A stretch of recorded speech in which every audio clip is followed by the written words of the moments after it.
Mr. Kilday's a tough act to follow, I got to tell you, but we're both Catholic, and so I do periodically confess. I won't give you the details of the confession, but I will share with you his response. Wow. How many times? So we get a daily laugh with that. And he, as you can tell, he's just wonderful. And I nicknamed him Monsignor. So as you can tell, he's very diligent. This is something that he's very passionate about, something I'm very passionate about.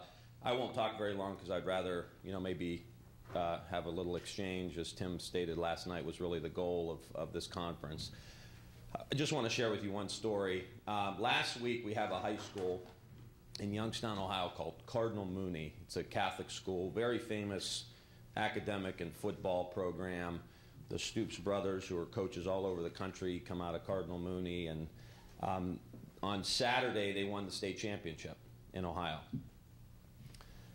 2 or 3 days later, maybe even the next day, there were 2 Cardinal Mooney students who were found dead in a cemetery.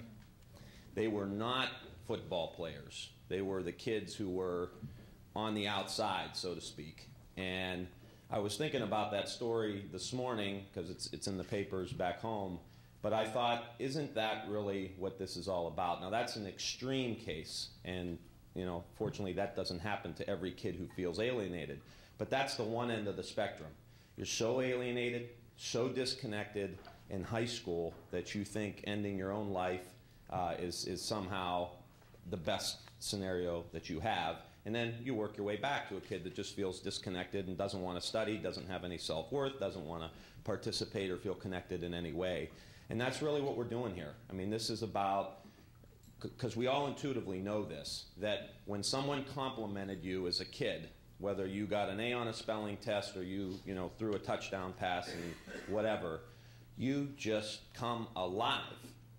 That's the key, is making these kids come alive.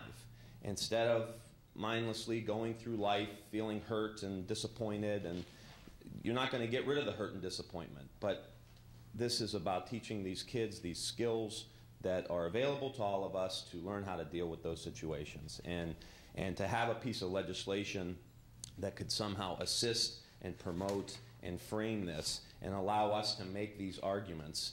And we talked a couple minutes last night at our table about how do you get this out there, which may be another session later. People got to taste it. I went down to Goldie School in Northern Virginia, and it was just amazing. I mean, what is happening to these kids and to the teachers? And the teachers come alive too.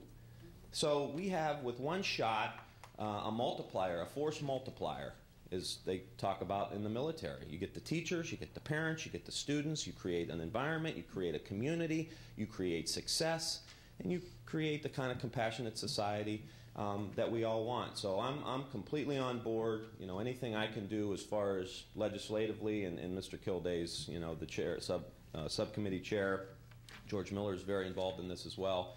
I think we have the muscle, but we got to continue to build a bipartisan coalition to do this. This should not get caught up in the Fox News, MSNBC, clutter in our society today. And I guess one final point, those of us who are in politics and kind of pay attention to this stuff, we are promoting conflict in every aspect of our society. Which on TV, let's get the extreme left and the extreme right. We're going to put you on TV, start yelling at each other. You're on for 3 minutes and then get off. I've been on these shows. I know what they want. I've stopped going on a lot of them because I don't have any interest in participating and screaming at somebody. If I want to do that, I'll go home and hang out with my brother, in the privacy of our own home, Is that old Irish saying, is this a private fight or can anyone get in, But no interest. But that's the society that our kids are coming up in. Whether it's the video games or the TV or just the constant stress and anxiety and conflict and fighting, and this is the antidote to that. And so I look very much forward to working with you to do that, and I'm happy to hang out for a little bit and take some questions.